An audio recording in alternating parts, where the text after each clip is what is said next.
ഈ അടുത്ത കാലത്ത് ക്ലിനിക്കിൽ ഒരു പേഷ്യൻ്റ് വന്നിരുന്നു. പുള്ളി ഒരു ടീച്ചറായിരുന്നു. ആ പേഷ്യൻ്റ് വളരെ സങ്കടത്തോടുകൂടിയാണ് വന്ന് പറഞ്ഞത്. കാരണം ആ പേഷ്യൻ്റ് വരാനുള്ളൊരു കാരണം പുള്ളിയുടെ ഒരു ഫ്രണ്ട്, അവരുടെ ഒരു റിലേറ്റീവ് നമ്മുടെ അടുത്ത് വന്ന് അസുഖം മാറിയതുകൊണ്ടാണ് വന്നത്. ഡോക്ടറെ വളരെ സങ്കടത്തോട് പറയാം, ഡോക്ടറെ എനിക്ക് വായ്നാറ്റാണ്. കാരണം അതുകൊണ്ട് ഞാനൊരു ടീച്ചറാണ്, അതുകൊണ്ട് എനിക്ക് സ്റ്റുഡൻസുമായിട്ട് സംസാരിക്കാൻ പറ്റുന്നില്ല. സ്റ്റാഫ് റൂമിൽ ഇരുന്ന് കാര്യങ്ങൾ സംസാരിക്കാൻ പേടിയാണ്, ഇല്ലെങ്കിൽ ആൾക്കാരായിട്ട് കമ്മ്യൂണിക്കേറ്റ് ചെയ്യാൻ വളരെ ബുദ്ധിമുട്ടാണ്. ഡോക്ടർ, ഞാൻ എല്ലാ മൗത്ത് വാഷും എല്ലാ സാധനങ്ങളും റെഗുലറായിട്ട് ഉപയോഗിക്കുന്നതാണ്, വളരെ കൃത്യമായിട്ട് ഹൈജീനിക്കായിട്ട് പോകുന്ന ഒരു വ്യക്തിയാണ്, യാതൊരുവിധ ദുശീലങ്ങളില്ലാത്തൊരു വ്യക്തിയാണ്. എന്നിട്ടും ബ്രഷ് ഡെയിലി ഞാൻ ഫുഡ് കഴിച്ചാലും ഇപ്പം സ്കൂളിൽ പോലും ബ്രഷ് കൊണ്ടാണ് പോകാറുള്ളത്, എന്നിട്ട് പോലും എനിക്ക് വായ്നാറ്റം വരികയാണ്. എന്താണ് ഡോക്ടർ അതിൻ്റെ കാരണം? ഞാൻ ആ പുള്ളിയോട് പറഞ്ഞു, ഇതിൻ്റെ വായ്നാറ്റത്തിൻ്റെ യഥാർത്ഥ കാരണം വരുന്നത് കേവലം വായിൽ നിന്നല്ല, അത് വയറുമായിട്ട് ബന്ധപ്പെട്ട ഒരുപാട് കാരണങ്ങളുണ്ട്. അതിൽ ഏറ്റവും പ്രധാനപ്പെട്ടത് വയറുമായി ബന്ധപ്പെട്ടതാണ് അതിൻ്റെ കാരണം. അപ്പോൾ ആ രൂപത്തിൽ വ്യക്തിയെ ട്രീറ്റ് ചെയ്യും, വളരെ എളുപ്പം തന്നെ പൂർണ്ണമായിട്ടും നമുക്ക് മാറ്റിയെടുക്കാൻ പറ്റും. ഞാൻ ഡോക്ടർ സയ്യിദ് മുഹസിൻ. ഇന്ന് നമ്മൾ സംസാരിക്കാൻ പോകുന്ന വിഷയം വായ്നാറ്റത്തിൻ്റെ കാരണം എന്താണ്, ഏത് തരത്തിൽ അത് നമുക്ക് പരിഹരിക്കാം, എന്തൊക്കെ രൂപത്തിൽ അത് വരാതിരിക്കാനുള്ള മുൻകരുതൽ എടുക്കാം എന്നാണ് സംസാരിക്കുന്നത്.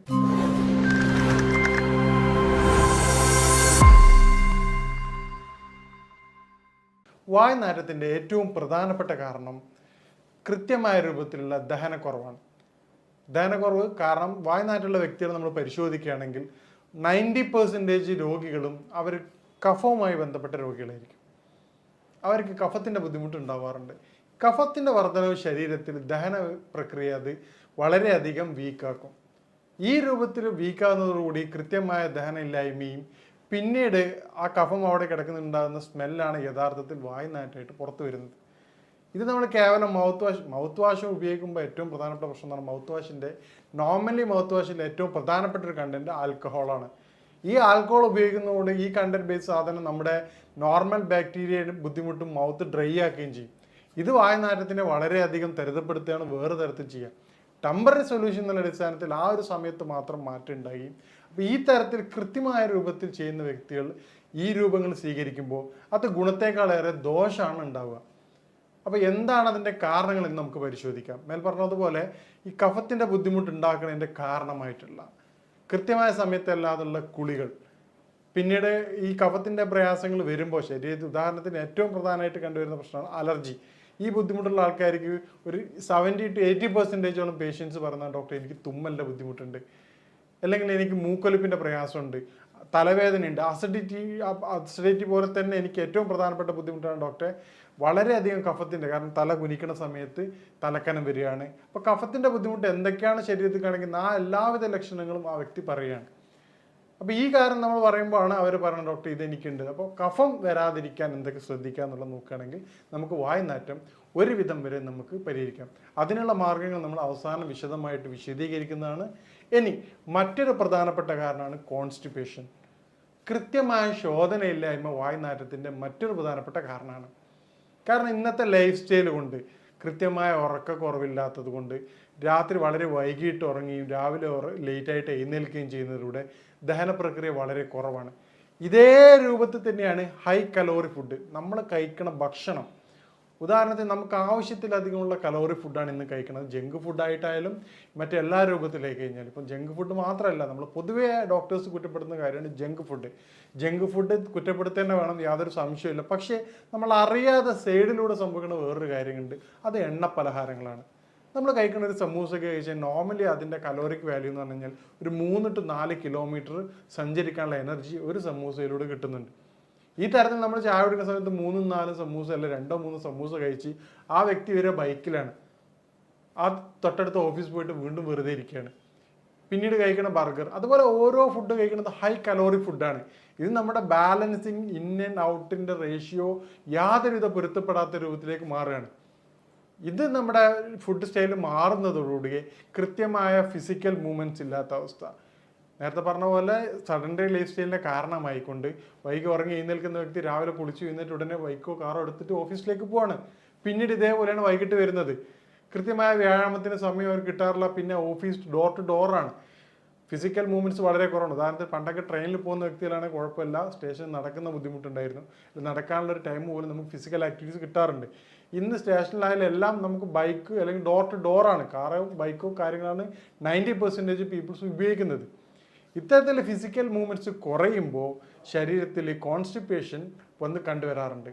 ഇത് വായുനാറ്റത്തിൻ്റെ പ്രധാനപ്പെട്ട ഒരു വില്ലനാണ്.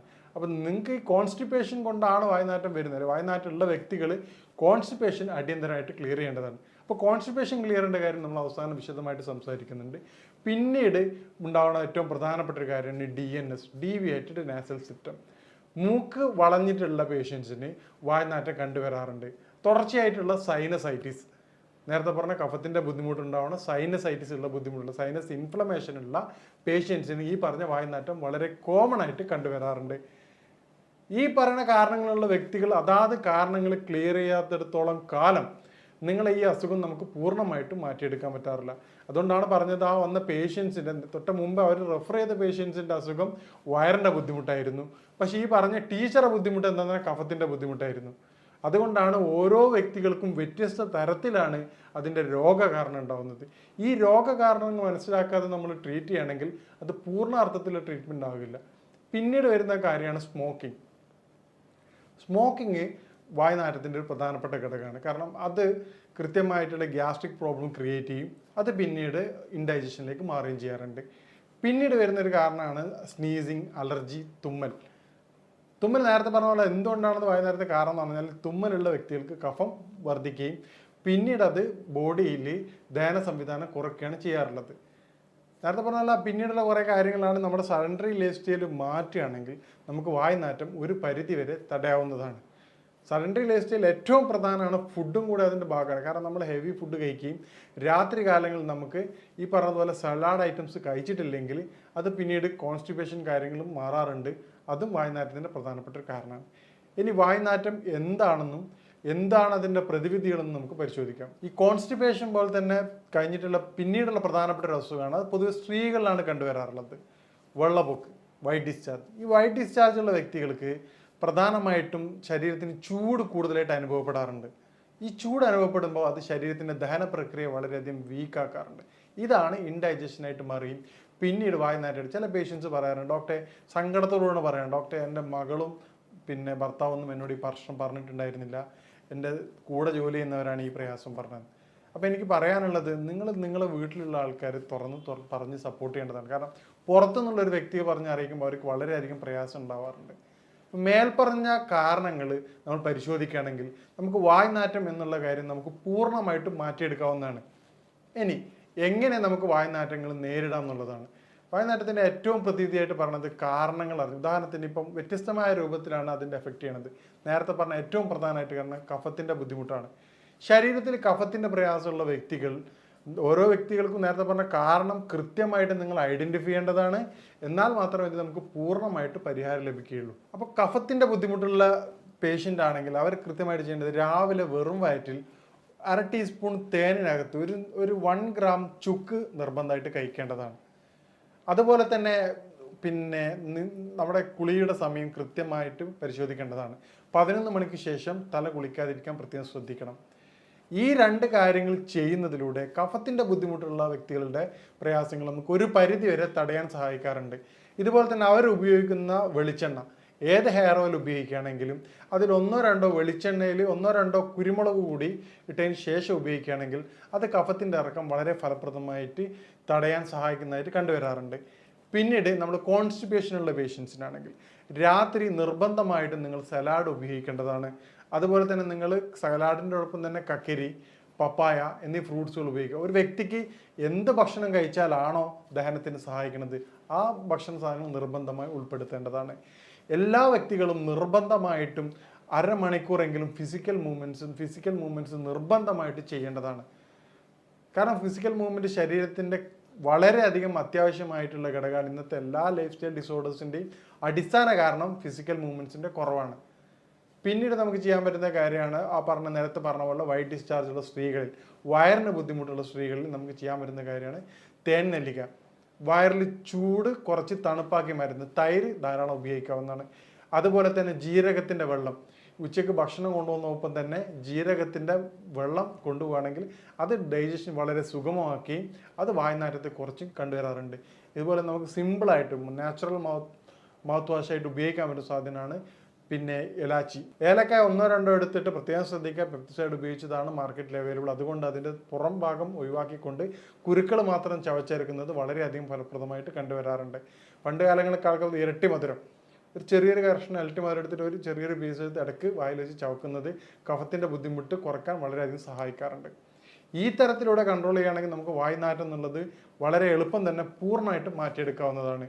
ഇനി വായ്നാറ്റം നേരത്തെ പറഞ്ഞതുപോലെ നമ്മുടെ പേഷ്യൻസിന് മാറുന്നതിൻ്റെ കാരണം അവരുടെ യഥാർത്ഥ കാരണം കണ്ടെത്തുന്നതിലൂടെയാണ്.